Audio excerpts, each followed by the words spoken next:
ये है मंगोलिया, दुनिया का 18वां सबसे बड़ा कंट्री, जो कि 99.7% बिल्कुल खाली है। मंगोलिया की सारी पॉपुलेशन इस छोटे से वाइट हाईलाइटेड एरिया में रहती है, जो कि इस वजह से ये शायद दुनिया का सबसे खाली कंट्री भी है। लेकिन इंटरेस्टिंग बात यह है कि मंगोलिया पहले से खाली नहीं था, बल्कि 18वीं सदी में मंगोलिया की आबादी 10 लाख थी। लेकिन फिर कुछ ऐसा हुआ कि एक झटके में मंगोलिया से 8 लाख लोगों का सफाया हो गया। मंगोलिया के इस अजीब से पॉपुलेशन पैटर्न के पीछे उसकी जियोग्राफी, हिस्ट्री में होने वाले 2 वाकयात का बहुत बड़ा किरदार है। हु एंड हाउ की इस वीडियो में आज हम जानने वाले हैं मंगोलिया की वो तारीख और दास्तान जो शायद आप में से बहुत कम लोग जानते हैं। सबसे पहले हम मंगोलिया की जियोग्राफी के बारे में जानते हैं। मंगोलिया दुनिया का सबसे बड़ा लैंडलॉक्ड कंट्री है। इसके किसी भी हिस्से के साथ कोई समंदर नहीं लगता। मंगोलिया के नॉर्थ में रशिया है, साउथ में चाइना है और मंगोलिया से करीब 3 समंदर भी 700 किलोमीटर दूर है। और यही वजह है कि इंडियन और पैसिफिक ओशन से आने वाली हवाएं बहुत कम यहाँ पहुँचती हैं, जिसकी वजह से मंगोलिया की सारी साउदर्न साइड पर रेगिस्तान है। इस जगह पर एशिया का सबसे बड़ा और दुनिया का 5वां सबसे बड़ा रेगिस्तान है, जिसको हम गोबी डेजर्ट के नाम से जानते हैं। ये रेगिस्तान भी अपने आप में एक बहुत बड़ी मिस्ट्री है। यहाँ पर एक्सट्रीम मौसम होता है। सर्दियों में टेम्परेचर -38 डिग्री तक भी जाता है और गर्मियों में 42 डिग्री तक पहुँच जाता है। यही गोबी डेजर्ट मंगोल एम्पायर का स्ट्रेटेजिक सेंटर भी रहा है। चंगेज़ खान की सारी मिलिट्री कंपेन्स इसी रेगिस्तान से बाकी पूरी दुनिया को जाती थी। इसी टफ कंडीशन की वजह से मंगोल वॉरियर दुनिया में सबसे खतरनाक माने जाते थे। गोबी डेजर्ट के बारे में एक और मिथिया भी मशहूर है कि चंगेज़ खान इसी डेजर्ट में कहीं दफन है। सदर्न साइड के खुश्क होने की एक बहुत बड़ी वजह यह भी है कि मंगोलिया हर तरफ से बहुत ऊंची माउंटेन रेंज की वजह से घिरा हुआ है। साउथ में हिमालय और इधर फिर एक कुनलैंड माउंटेन रेंज है, जो कि इस तरफ से आने वाली बारिश की हवाओं को रोकती है। वेस्टर्न साइड पर अल्टायर माउंटेन रेंज है, जो कि वेस्टर्न साइड से आने वाली हवाओं को रोकती है। और अब बात यह है कि वेस्टर्न और साउदर्न से आने वाली हवाएं इन ऊंचे पहाड़ों पर आकर रुक जाती हैं और इन दोनों साइड पर बस खुश्क और ठंडी हवा ही पहुंच पाती है। और इसीलिए जो वेस्टर्न और साउदर्न मंगोलिया है, ये रहने के काबिल ही नहीं है। अब आते हैं नॉर्दर्न साइड की तरफ। यहाँ पर 3 माउंटेन रेंज हैं। एक है हॉर्सगोल माउंटेन रेंज, उसके नीचे है हनकाई माउंटेन रेंज और फिर ईस्टर्न साइड पर है खैंटी माउंटेन रेंज। और ये तीनों माउंटेन रेंज मिलकर कुछ ऐसा ट्रायंगल सा बनाती हैं, जो कि साउदर्न और नॉर्दर्न साइड से आने वाली ठंडी हवाएं इस ट्रायंगल तक नहीं पहुंचती। और यही वजह है कि जब बाकी मंगोलिया का टेम्परेचर -40 डिग्री तक गिर जाता है, लेकिन यहाँ का टेम्परेचर बस -2 डिग्री तक गिरता है। और यही वजह है कि मंगोलिया का कैपिटल उलानबाटर भी इसी जगह पर है। मौसम की शिद्दत की वजह से मंगोलिया का सिर्फ एक यही एरिया है जहां हम कुछ भी उगा सकते हैं, लेकिन ये एरिया मंगोलिया का सिर्फ 0.4% एरिया होता है। तो पूरे मंगोलिया में सबसे ज़्यादा बारिश भी सिर्फ इसी ट्रायंगल में होती है।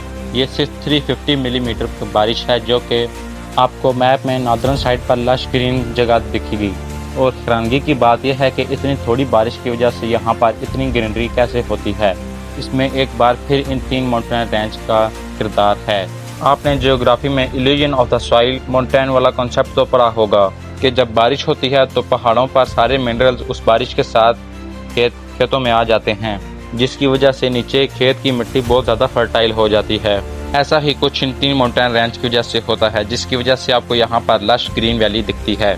अब हमने जियोग्राफी की वजह से तो ये पता चलाया है कि कैसे मंगोलिया के 0.3% एरिया पर पूरी पॉपुलेशन सर्वाइव करती है, लेकिन मंगोलिया का इतना खाली होने की वजह एक और ये भी है कि यहाँ पर इन जनरल पॉपुलेशन ही बहुत कम है। लेकिन इसकी आखिर क्या वजह है? हालांकि वीडियो के शुरू में मैंने आपको बताया था कि 18वीं सदी में यहाँ पर 10 लाख लोग रहते थे, लेकिन फिर एकदम 8 लाख लोग आखिर कहाँ गए और अचानक ही मंगोलिया की 8 लाख पॉपुलेशन खत्म हो गई और सिर्फ 2 लाख बाकी रह गए, जिसकी वजह से आज तक मंगोलिया की पॉपुलेशन ग्रोथ वो रेट नहीं अचीव कर सकी जो कि पहले था।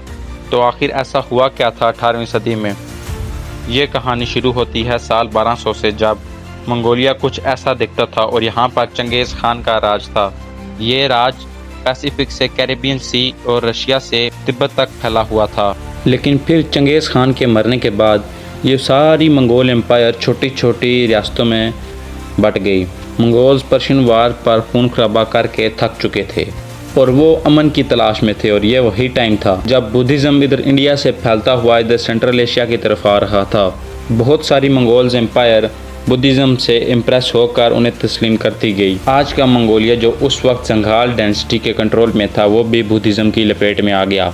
ऐसे ही कई 100 साल गुजर गए और फिर यहाँ पर 1636 में ईस्ट प्रोविंस सूरिया में चिंग डायनेस्टी की शुरुआत हुई। चिंग लोगों के खून के प्यासे थे क्योंकि मंगोलों ने उन पर राज किया था और उनकी ज़मीन भी हथियाई थी। 50 सालों में ये चिंग डायनेस्टी ही साउदर्न मंगोलिया को काबू में करती गई और फिर आहिस्ता आहिस्ता जंघाल डायनेस्टी के बॉर्डर तक पहुंच गई। और जंघाल डायनेस्टी भी रेडी नहीं थी क्योंकि इतने साल बुद्धिस्ट आइडियोलॉजी के साथ गुजारने के बाद वो किसी भी वार के लिए रेडी नहीं थे और इसीलिए 1755 से 1757 के बीच चिन डायनेस्टी ने जंघाल डायनेस्टी को लगातार वार्स में शिकस्त दी और 8 लाख लोगों को मार डाला। और इस वाक़ये को आज भी जंघाल जेनोसाइड के नाम से जाना जाता है। और इसी वजह से मंगोलिया पहले चिन डायनेस्टी और फिर सोवियत यूनियन के कंट्रोल में रहा, लेकिन उसकी पॉपुलेशन ग्रोथ दोबारा कभी रिकवर नहीं कर सकी। और जाहिर है इसकी एक वजह तो 8 लाख लोगों का मारा जाना था और दूसरी वजह थी बुद्धिज़्म। मंगोलों में बुद्धिज़्म अडॉप्ट करने का सबसे बड़ा नुकसान ये हुआ कि हर 3 में से एक मर्द मर्द बन जाता था जो कि कभी शादी नहीं करता था, क्योंकि सोवियत यूनियन ने बहुत सी पॉलिसीज़ के थ्रू इस बर्थ रेट को बढ़ाने की बहुत कोशिश की, लेकिन कुछ ख़ास फ़र्क नहीं पड़ सका।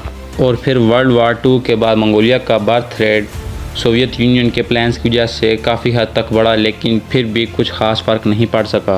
बुद्धिज़्म आज भी मंगोलिया का डोमिनेंट रिलीजन है और आज भी मंगोलिया में बहुत से मर्द सारी ज़िंदगी शादी नहीं करते और ये फैक्टर मंगोलिया के इस पॉपुलेशन पैटर्न को कभी भी इम्प्रूव नहीं कर सकता। और आज की इस वीडियो में हमने देखा कैसे मंगोलिया की हार्श जियोग्राफी और इसकी हिस्ट्री ने इस पर पॉपुलेशन के काफ़ी असरात डाले, जिसकी वजह से इनकी पॉपुलेशन काफ़ी कम हो गई। उम्मीद है आपको ये वीडियो पसंद होगी। मिलते हैं आपके साथ नेक्स्ट वीडियो में, तब तक के लिए अल्लाह हाफिज़।